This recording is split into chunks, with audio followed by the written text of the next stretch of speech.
ඔන්න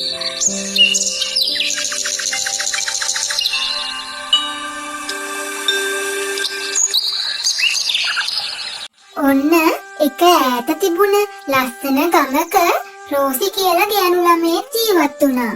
චූටි කාලෙම එයාගේ තාත්තා නැති වුණ හින්දා රෝසි ජීවත් වුණේ එයාගේ අම්මත් එක්ක.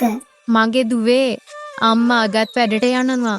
ඔය ගේ පොඩ්ඩක් අතු ගාලා දාලා ගෙදරට වෙලා පරිස්සමට ඉන්න. අම්මා කවද වෙනකන් ඔහොම දුක් විඳින්නද අම්මේ? මාත් එන්නද අම්මත් එක්ක වැඩට යන්න? එතකොට අපිට තව ටිකක් වැඩිපුර සල්ලි හොයන්න පුළුවන්නේ. අනේ මගේ පොඩි කෙල්ල ඒ තරමට ලොකු වුණාද? නෑ ඕනි නෑ පුතේ. මම මේ වගේ වැඩ කරාට මගේ දුව මේවා කරන්න ඕනි නෑ.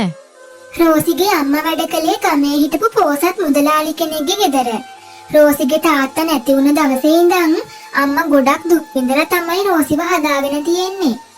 අම්මා බත් කාලද දන්නේ ගියේ. පව් අම්මා මං වෙනුවෙන් ගොඩක් දුක් විඳිනවා.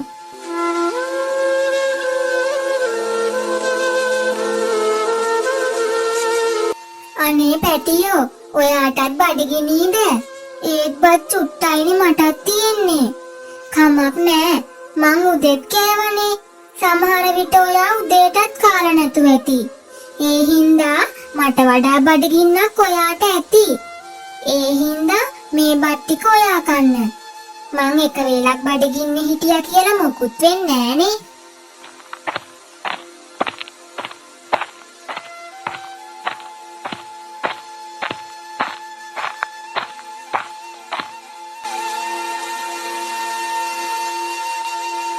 අම්මා ගෙදර එන වෙලාවත් හරිනේ. ඇයිද දන්නේ ආද පරක්කු?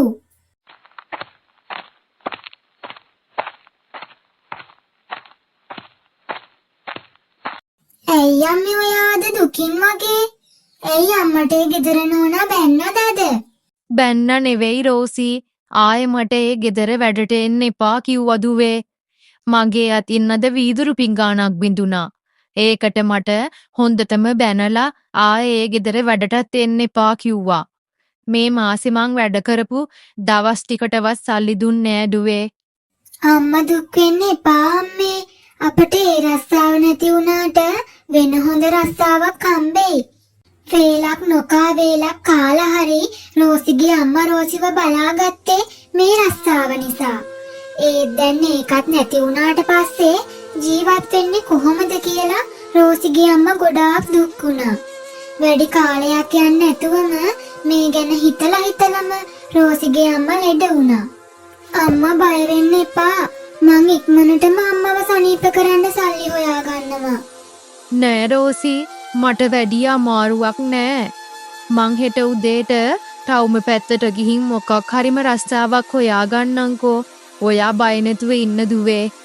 නෑ අම්මා තවත් වැඩ කරන්න ඕනේ.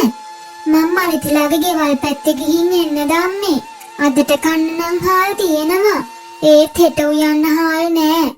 ඒ හින්දා මම මලිතිලාගේ අම්මගෙන් හාල් ටිකක් ඉල්ලන් එන්නම්.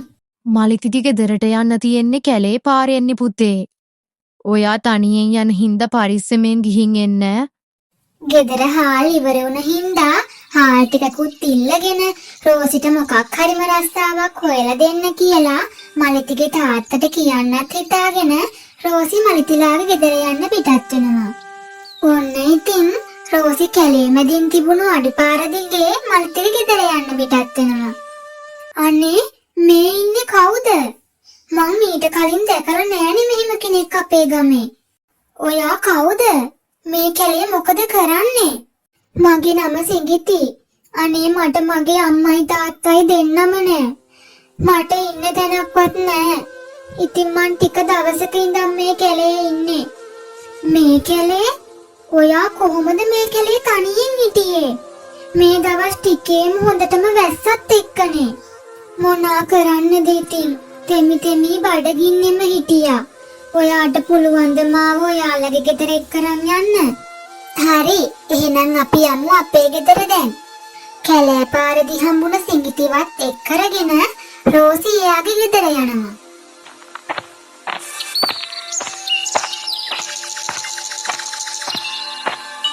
අම්මේ, කැලෑ පාරේදී මට යාළුවෙක් හම්බුණා. එයාට අම්මත් නැල්ලු තාත්තත් නැල්ලු. අපි ආව අපේ ගෙදර තියාගමුද අම්මේ? අපි දෙන්න ජීවත් වෙන්නෙත් ගොඩක් අමාරු වෙන්නේ පුතේ. අපි කොහොමද මේ ළමයටත් කන්න දින්න දෙන්නේ? මං මගේ කෑම එක සිඟිතිත් එක්ක බෙදාගෙන කන්නම් අම්මේ. මං ඉක්මනටම රස්සාවක් හොයාගන්නම්. මට කෑම ඕනේ නෑ නැන්දේ. මට තෙමෙන්න නැතුව ඉන්න තැනක් තිබ්බනම් හොඳටම ඇති. ඉතින් රෝසිගේ ගෙදර සිඟිතිත් නතර වෙනවා.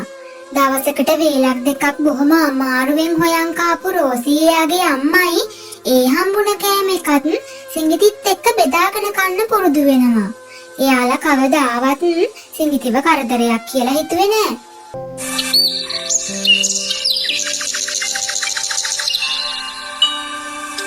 රෝසි, මං ගාව එළවලු වට ටිකක් තියෙනවා. අපි ඒක හිටවමුද? එතකොට අපිට ඒව කඩේට දාලා සල්ලි හොයන්නත් පුළුවන්නේ. ඔයාට කොහෙන්ද එළවලු වැට? අනික අපිට පුළුවන් වෙයිද සිඟිති? බෑ කියලා දෙයක් නෑනේ රෝසි. අපි හිටවලා බලමු. ඔන්න ඉතින් දෙන්නත් එක්කම එකතු වෙලා සිඟිති දුන්නේ එළවලු බීජ ටික හිටවනවා. හෙට උදෙන්ම ගිහින් බලමු අපි හිටවපු වැට පැලවෙලාද කියලා. ඒත් අපි අද හවසනේ හිටෙව්වේ. හෙට උදේ වෙනකොට පැලවෙන්නේ නෑනේ. දවස් දෙකක්වත් ඇයි පැල පොළවෙන් උඩට එන්නත්.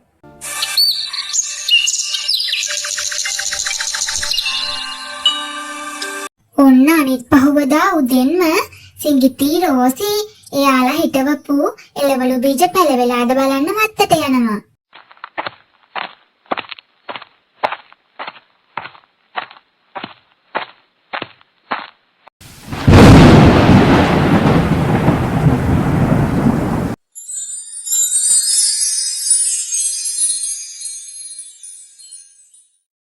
මොනවා දෙයයනි මේක නම් වෙන්න බැරි දෙයක්. මම මේ හීනයක්ද දකින්නේ? සිඟිති මේ බලන්නකෝ. ඔයාටත් පේනවද? අපි ඊයේ හිටවපු එළවලු වැට ඔක්කොම පැලවිලා. දැන් ඒ වගේ එළවලුත් හැදිලා. මේක විශ්වාස කරන්න පුළුවන්ද?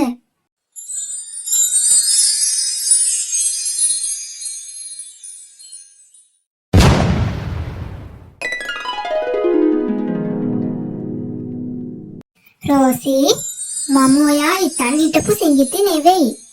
මම ගොඩක් කාලයක් තිස්සේ ඔයාගෙන බලාගෙනයි හිටියේ. මම දැක්කා ඔයා අම්මට උදව් කරනවා.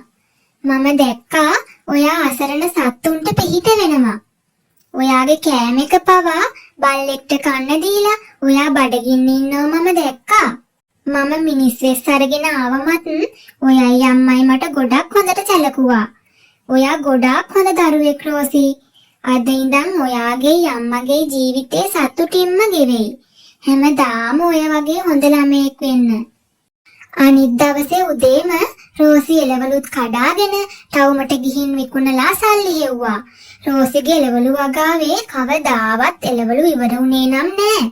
ඉතින් එදා ඉඳන් රෝසිටයි එයාගේ අම්මටයි සල්ලි වලින් නම් අඩුවක් වුණේ නෑ. එයාලා හරිම සතුටින් ඉදිරි කාලේ ජීවත් වුණා.